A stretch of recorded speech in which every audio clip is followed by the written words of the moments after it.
오늘 여러분과 함께 보셨던 이 말씀을 가지고 섭리와 인도하심이라고 하는 말씀으로 여러분과 함께 은혜를 나누고자 합니다. 우리는 지난 시간에 이스라엘 백성들의 대표인 장로들이 라마에 머물고 있는 사무엘을 찾아와서 자신들의 왕을 세워줄 것을 요청하는 이야기에 대해서 우리가 함께 나눈 적이 있습니다. 그들이 왕을 버리고 왕을 요구했던 이유는, 여러분 여기서 왕을 버리고라고 할 때 이 왕은 여호와 하나님을 말하는 것이고, 왕을 요구했다라고 할 때 이 왕은 인간 왕을 이야기합니다. 이스라엘 장로들과 백성들이 왕을 요구했던 표면적인 이유는 사무엘의 나이가 너무 많아서 사사로서의 역할을 제대로 감당할 수 없게 되었을 뿐만 아니라 사무엘의 두 아들이었던 요엘과 아비야가 자기 아버지의 행위를 따르지 않고 자기의 이익을 따라 뇌물을 받고 판결을 굽게 하는 사건이 비일비재하게 일어났기 때문입니다. 여러분, 하지만 그들이 이처럼 왕을 버리고 왕을 요구했던 근본적인 이유는 우리도 모든 나라와 같이, 우리도 다른 나라들처럼이라고 하는 표현 속에 고스란히 담겨져 있습니다. 이스라엘은 하나님을 섬기고 하나님의 살아계심과 역사하심을 증거하기 위해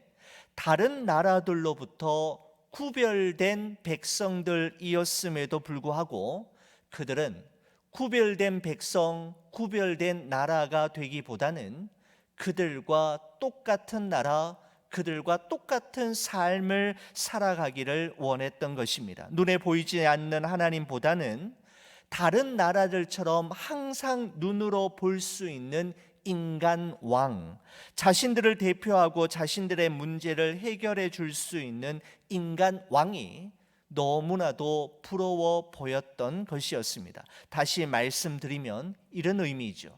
하나님이 도와주셔야만 이길 수 있는 싸움이 아니라 하나님이 없어도, 하나님이 도와주시지 않아도 이기는 싸움, 우리 스스로가 세운 왕을 중심으로 똘똘 뭉쳐서 우리 스스로 문제를 해결해내는 능력을 그들은 스스로 갖추기를 원했던 것입니다. 한마디로 말씀드리면 이스라엘의 속내는 하나님으로부터의 독립이었습니다.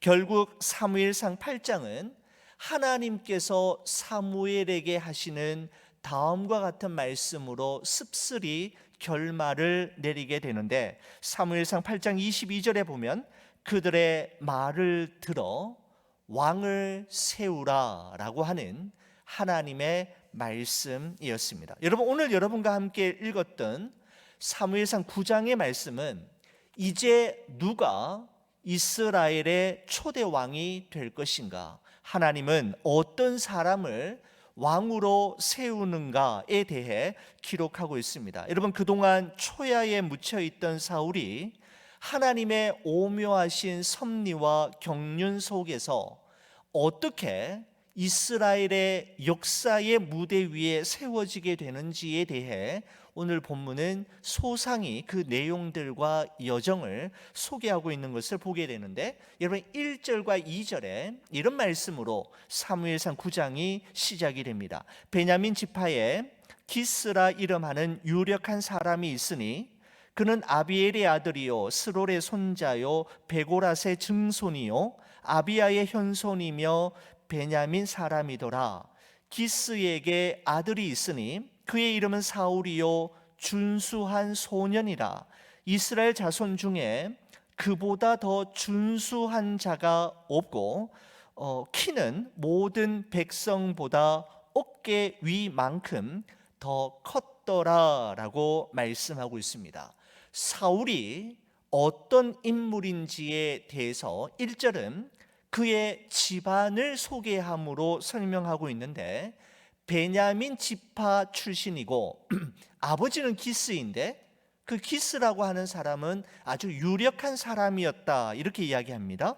2절에서는 사울의 외모를 중심으로 소개하고 있는데 준수한 용모와 큰 키를 언급하고 있습니다. 여러분, 이것은 어느 누가 보아도 출중했다라는 의미입니다. 어느 누가 보아도 남달랐다, 사람들이 보기에 그들의 대표자인 왕이 되기에 딱 맞는 조건을 다 갖춘 출중한 인물이었음을 성경이 말씀하고 있습니다. 준수한 용모와 큰 키의 사람이 바로 사울이었다라는 겁니다. 여러분, 그러나 나중에 다윗을 세울 때 하나님께서는 사무엘에게 이렇게 말씀하셨지 않습니까? 여호와께서 사무엘에게 이르시되 그의 용모와 키를 보지 말라. 내가 이미 그를 버렸노라. 내가 보는 것은 사람과 같지 아니하니 사람은 외모를 보거니와 여호와는 중심을 보느니라 하시더라 라고 말씀하고 있습니다. 여러분, 그렇습니다. 사람은 집안과 배경, 외모와 스펙, 그가 가지고 있는 것들을 중요시하지만 하나님은 당신의 사람을 선택하시고 세우실 때 그것을 보시는 것이 아니라 하나님이 중요하게 보시는 것은 바로 그 사람의 중심이라고 말씀하고 있습니다. 자, 여러분, 저는 여기서 사용하고 있는 하나님께서 보시는 그 사람의 중심이라고 할 때 그 중심의 의미를 마음의 기울기라고 표현하고 싶습니다. 그 사람의 마음이 어디로 기울어져 있는지, 무게의 중심이 어디에 있는지, 그리고 누구를 어디를 향하고 있는가, 바로 하나님이 사람을 세우시고 선택하시는 기준이다라는 것이죠. 바로 마음의 기울기가 어디를 향하고 있는지, 어느 쪽으로 기울어져 있는지를 보시고 사람을 세우신다라는 말씀입니다. 여러분, 우리가 사무엘상 16장 말씀을 나눌 때 이 부분에 대해서는 좀 더 소상하게 여러분과 함께 살펴보도록 하겠습니다. 여러분, 우리가 사무엘상 이 9장의 말씀을 나누면서 우리가 중요하게 생각해야 할 것이 있는데, 여러분, 그것은 하나님의 섭리와 인도하심은 우리가 겪는 일상의 사소한 일들을 통해서 시작이 되고 또한 진행이 된다라는 사실입니다. 다시 한번 말씀드릴게요. 오늘 이 9장을 보시면서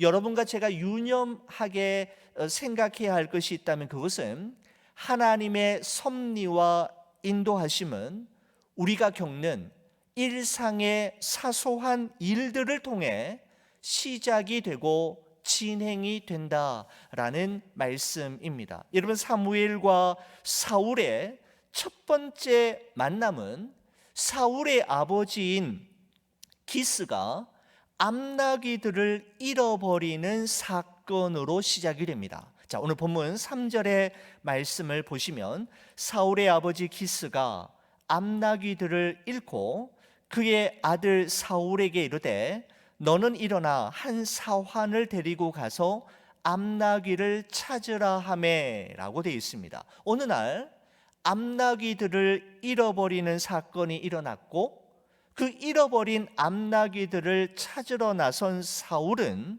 마침내 선지자 사무엘을 만나는 사건으로 이어지게 되고 그 만남은 결국 사울이 이스라엘의 첫 번째 왕으로 세워지는 의미 있는 만남으로 연결이 되어집니다.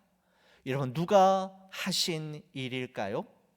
바로 그 배후에 하나님의 보이지 않는 섭리의 손길과 인도하심이 이 모든 일을 가능하게 했던 것입니다. 이스라엘의 초대 왕이 될 사울과 사무엘의 운명적인 만남은 수많은 우연처럼 보이는 일들 속에서 이루어져 감을 우리는 오늘 본문의 말씀을 통해서 볼 수가 있습니다. 여러분, 하나님께서 사울을 사무엘에게로 인도하기 위해서 하나님께서 사용하신 섭리의 도구들이 세 가지 있는데, 바로 암나귀와 사환과 물깃는 소녀들이었습니다. 여러분, 하나님께서 사용하신 첫 번째 섭리의 도구는 암나귀이었습니다. 여러분, 어느 날 발생한 암나귀를 잃어버린 사건, 그 잃어버린 암나귀들을 찾기 위해 사울과 사환이 길을 떠났는데, 4절의 말씀을 한번 보시기 바랍니다. 그가 에브라임 산지와 살리사 땅으로 두루 다녀 보았으나 찾지 못하고, 사알림 땅으로 두루 다녀 보았으나 그곳에는 없었고, 베냐민 사람의 땅으로 두루 다녀 보았으나 찾지 못하니라 라고 되어 있습니다. 여러분, 며칠이나 이 암나귀를 찾아 헤맸을까요? 오늘 본문에 21절의 말씀에 보시면, 사흘 전에 이런 내 암나귀들을 염려하지 말라 찾았느니라 라는 말씀을 통해서 볼 때, 사흘 동안, 그러니까 3일 동안 부지런히 이곳저곳을 찾아다녔지만 찾지 못했던 것을 우리는 확인할 수가 있습니다. 여러분, 특별히 4절의 말씀을 여러분 다시 보시면, 두루 다녀보았으나 찾지 못하고, 두루 다녀보았으나 그곳에는 없었고, 두루 다녀보았으나 찾지 못하니라 라고 하는 동일한 표현을 3번이나 성경이 반복해서 사용하면서, 사울과 사환이 암나귀를 찾아서 얼마나 헤매고 돌아다녔는지, 하지만 결국은 그 암나귀를 찾지 못했는지에 대해서 말씀하고 있습니다. 여러분, 그러나 반복되는 실패와 좌절의 끝에 하나님이 준비하신 어마어마한 섭리와 만남이 준비되어 있었다라는 사실 또한 우리는 잊지 말아야 합니다. 그 반복되는 실패와 좌절이 한 걸음 한 걸음 사울의 발걸음을 사무엘에게로 다가가게 만드는 과정이 되었다라는 사실을 우리는 깨닫게 되는 것이죠. 여러분, 그렇습니다. 과정 중에는 보이지 않는 것이 많고 또 알 수 없는 것이 많습니다. 잃어버린 암나귀 사건과 반복되는 실패와 좌절 속에, 하지만 하나님의 놀라운 섭리가 숨겨져 있었음을 우리는 알게 되는 것이죠. 여러분, 하나님께서 사용하신 섭리의 두 번째 도구는 사울과 함께 했던 사환이었습니다. 하나님의 섭리적 인도하심에도 몇 번의 고비가 있었는데, 사흘 동안이나 열심히 찾아다녔지만 결국은 그 암나귀를 찾지 못하자 사울은 나귀 찾기를 포기하고 그냥 집으로 돌아가자라고 이야기했습니다. 자, 5절 말씀 한번 보실까요? 이렇습니다. 그들이 숲 땅에 이른 때에 사울이 함께 가던 사환에게 이르되, 돌아가자. 내 아버지께서 암나귀 생각은 고사하고 우리를 위하여 걱정하실까 두려워하노라 하니 라고 되어 있습니다. 여러분, 그때 전화가 있었습니까? 카톡이 되는 때이었습니까? 암나귀를 찾으러 나선 사울과 사환이 금방 며칠이면 돌아올 줄 알았는데 사흘 동안이나 아무런 소식도 없이 돌아오지 않게 되자 집에서는 여러분 얼마나 걱정이 컸겠습니까? 그래서 사울이 아버지가 걱정하시니까, 집안에서 걱정하실 테니까 이제 그만 돌아가는 것이 좋겠노라고 사환에게 이야기하였던 것입니다. 여러분, 그때 만약에 사환이 사울의 이야기를 듣고 포기하고 그냥 돌아갔으면 어떻게 되었을까요? 사울은 사무엘을 만나지 못하게 되었을 것이고 그는 이스라엘의 왕이 될 수 없었을런지도 모를 일입니다. 하지만 그때 사환이 6절에 이와 같이 이야기합니다. 그가 대답하되 보소서, 이 성읍에 하나님의 사람이 있는데 존경을 받는 사람이라. 그가 말한 것은 반드시 다 응하나니 그리로 가사이다. 그가 혹시 우리가 갈 길을 가르쳐 줄까 하나이다 하는지라 라고 되어 있습니다. 여러분, 사환이 말한 존경받는 하나님의 사람은 누구인가 하면 바로 선지자 사무엘을 가리키는데, 그분이라면, 그분을 만난다면 우리가 찾고 있는 암나귀가 어디에 있는지 그 길을 가르쳐 줄 것입니다. 그러니 집으로 돌아가지 말고 그 선지자 한 번만 만나고 가십시다 라고 이야기하고 있다라는 겁니다. 여러분, 그러자 이번에는 사울이 이렇게 이야기합니다. 7절에 사울이 사환에게 이르되 우리가 가면 그 사람에게 무엇을 드리겠느냐? 우리 주머니에 먹을 것이 다하였으니 하나님의 사람에게 드릴 예물이 없도다.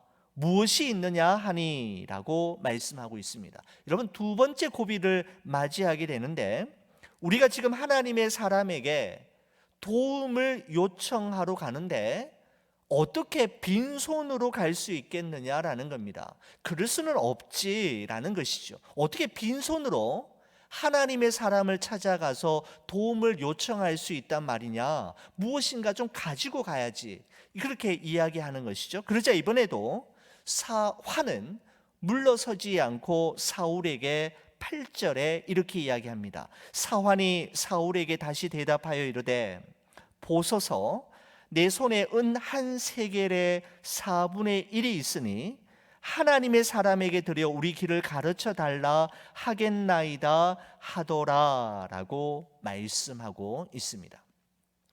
사환이 그냥 돌아가지 말고 반드시 그 하나님의 사람을 만나보고 가자라는 것입니다.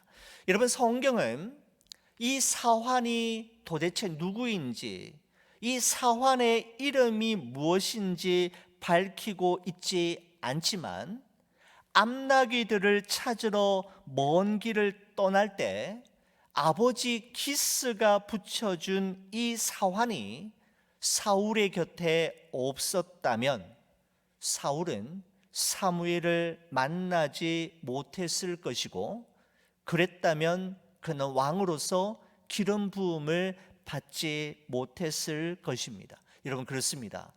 누구와 함께 길을 걷느냐는 참으로 중요합니다.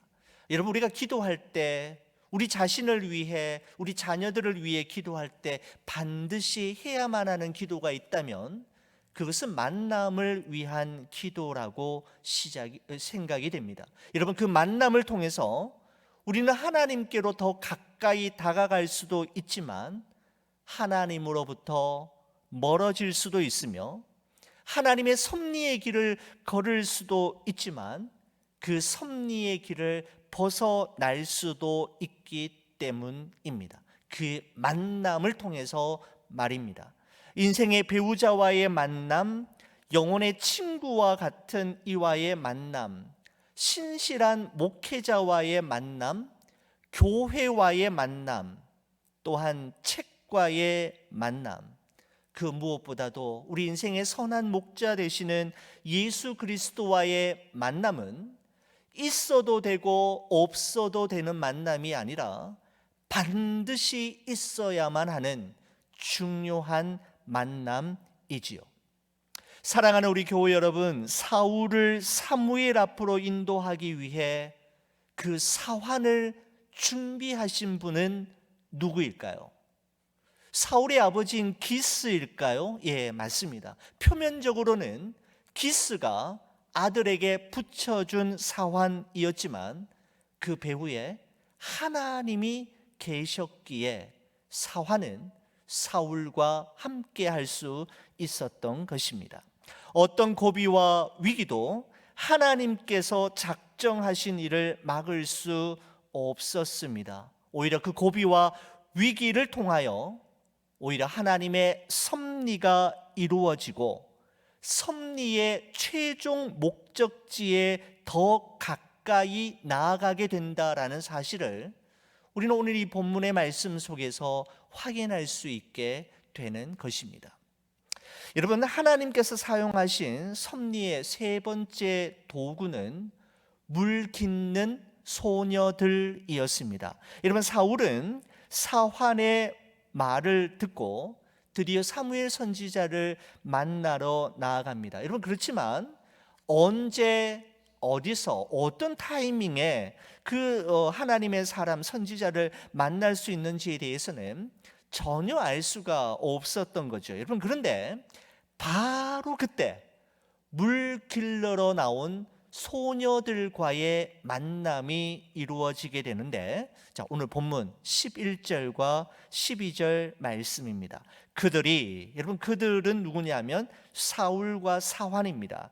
그들이 성읍을 향한 비탈길로 올라가다가 물 기르러 나오는 소녀들을 만나 그들에게 묻되 선견자가 여기 있느냐 하니 그들이 대답하여 이르되 있나이다. 보소서, 그가 당신보다 앞서 갔으니 빨리 가소서. 백성이 오늘 산당에서 제사를 드리므로 그가 오늘 성읍에 들어오셨나이다 라고 이야기합니다. 여러분, 전혀 뜻밖의 장소에서 만난 물 기르러 나온 소녀들에 의해 언제 그리고 어디로 가야 할지를 알게 되었던 것입니다. 바로 그들이 없었다면, 그 물 기르러 온 소녀들이 없었다면 타이밍을 놓칠 수도 있었을 것이고, 그날의 사울과 사무엘과의 만남은 지연되거나 취소될 수도 있었을 것입니다. 여러분, 그런데 14절의 말씀을 보십시오.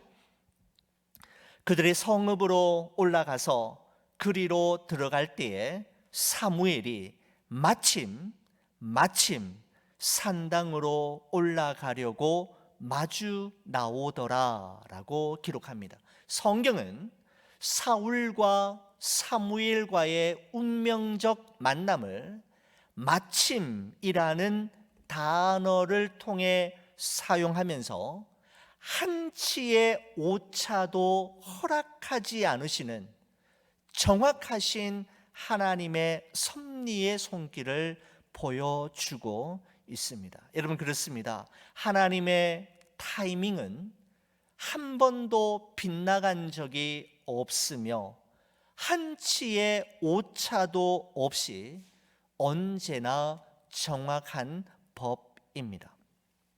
자, 여러분 한번 보십시오. 하나님께서 사용하시는 섭리의 수단들은 대단하거나 거창한 것이 아니었음을 볼 수가 있습니다. 여러분, 하나님은 평범한 일상의 사건들, 보잘것없어 보이는 사소한 것들과 대단해 보이지 않는 사람들을 통해서도 하나님의 위대한 일들을 이루어 가시는 것을 확인할 수 있습니다.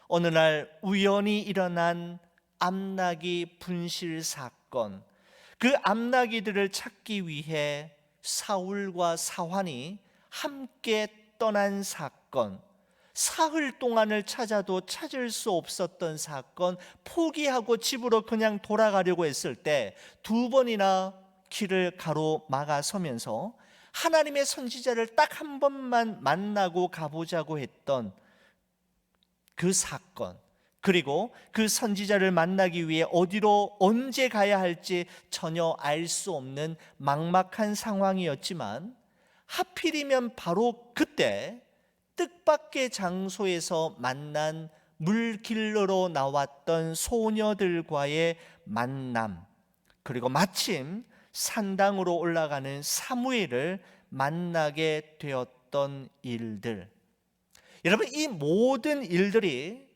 딱딱 제 시간에 맞추어진 것은, 맞아떨어진 것은 결코 우연이 아니라 그 배후에서 이 모든 것들을 인도하시는 하나님의 섭리의 손길이 있었기 때문이고, 한치의 오차도 허락하지 않으시는 하나님의 역사하심이 있었기에 가능한 일이었습니다. 여러분, 제가 말씀드렸던 이 사건들, 이 많은 일들 가운데 단 한 가지만 없었어도, 조금만 시차가 있었어도 사울과 사무엘은 그날 만날 수 없었을 것입니다. 여러분, 이런 관점에서 볼 때 우리의 평범한 일상 그리고 사소한 일들은 참으로 중요합니다.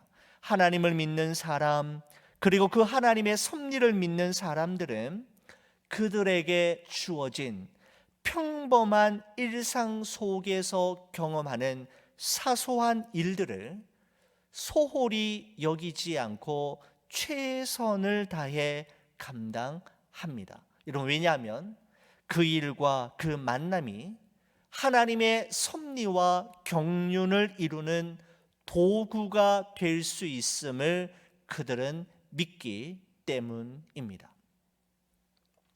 여러분, 말씀 한 군데만 더 보고 마치도록 하겠습니다. 여러분, 본문에 오늘 15절에서 17절까지 말씀입니다. 15절에서 17절까지 말씀 제가 한번 읽어보겠습니다. 사울이 오기 전날에 여호와께서 사무엘에게 알게 하여 이르시되, 내일 이맘때에 내가 베냐민 땅에서 한 사람을 내게로 보내리니 너는 그에게 기름을 부어 내 백성 이스라엘의 지도자로 삼으라. 그가 내 백성을 블레셋 사람들의 손에서 구원하리라. 내 백성의 부르짖음이 내게 상달되었으므로 내가 그들을 돌보았노라 하셨더니, 사무엘이 사울을 볼 때에 여호와께서 그에게 이르시되, 보라, 이는 내가 내게 말한 사람이니 이가 내 백성을 다스리리라 하시니라 라고 말씀하고 있습니다. 여러분, 사울이 사무엘을 찾아오기 전날에 이미 하나님께서는 내일 있을 그 만남에 대해서 사무엘에게 이미 하신 말씀인데, 여러분, 내용 중에 요지는 이것입니다. 사울은 자신의 발로 사무엘을 찾아갔다고 생각하겠지만 실상은 하나님께서 사울을 사무엘에게로 보내셨다라는 말입니다. 여러분, 제가 이 말씀을 묵상하면서 창세기 45장의 말씀이 기억에 났습니다. 애굽의 국무총리가 되었던 요셉이 자신을 구덩이에 던져버리고 은 20의 이방 상인에게 팔아 넘겼던 형들에게 다음과 같은 참 의미심장한 말을 남기고 있는 것이 생각이 났습니다. 여러분, 이렇습니다. 이렇게 이야기합니다. 당신들이 나를 이곳에 팔았다고 해서 근심하지 마소서, 한탄하지 마소서. 하나님이 생명을 구원하시려고 나를 당신들보다 먼저 보내셨나이다. 하나님이 큰 구원으로 당신의 생명을 보존하고 당신들의 후손을 세상에 두시려고 나를 당신들보다 먼저 보내셨나니, 그런즉, 자 보십시오, 이렇습니다. 나를 이리로 보내니는 당신들이 아니요 하나님이시라.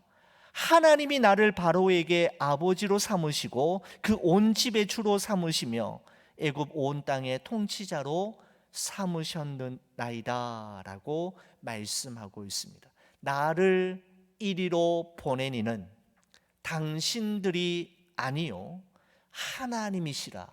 하나님이 하신 일입니다 라고 고백하고 있는 것입니다. 여러분, 그렇습니다. 요셉은 하나님을 생략하고는 지난날 자신에게 일어났던 일들을 설명할 길이 없었던 것입니다. 하나님이 하신 일이었노라고 그는 이야기하고 있는 것입니다. 사랑하는 우리 교회 여러분, 여러분과 제가 고국 땅을 떠나 낯선 이국 땅 미국에서 살고 있는 것도, 미국의 50개 주들 가운데에서 캘리포니아에 살고 있는 것도, 여러분, 서던 캘리포니아에 얼마나 많은 교회들이 있는데 그 교회들 중에서 좋은 비전 교회에서 신앙생활하고 있는 것도, 많고 많은 목사님들 가운데에서도 최준우 목사를 만나게 된 것도, 이 모든 일들 가운데 하나님 없이 이루어진 일은 하나도 없다라는 것입니다. 내가 결정한 것 같고 내 발로 여기까지 걸어온 것 같지만 여러분과 저의 모든 일들과 모든 발걸음을 이곳까지 그리고 여기까지 인도하신 분은 하나님이라는 말씀입니다. 여러분과 저의 인생 가운데 하나님의 주권과 섭리 밖에서 일어나는 일, 다시 말씀드리면 하나님의 허락하심 없이 일어나는 일, 하나님과 상관없이 일어나는 일, 그리고 하나님이 모르시는 사이에 발생하는 일은 하나도 없다라는 것입니다. 그분의 섭리와 인도하심이 여러분과 저를 존재케 했고 오늘 이곳에 있게 만들었던 것입니다. 사랑하는 우리 교회 여러분, 신실하신 하나님, 실수하지 않으시는 하나님, 한치의 오차도 허용하시지 않으시는 전능하신 하나님께 우리의 온 삶을 온전히 맡길 때 그분은 우리의 모든 삶과 걸음을 주의 뜻대로 가장 좋은 길로 인도해 주실 것입니다. 그분과 함께 우리의 삶이 끝나는 그 순간까지 동행하는 여러분과 저의 삶이 되기를 우리 주의 이름으로 간절히 축원을 드립니다. 기도하시겠습니다.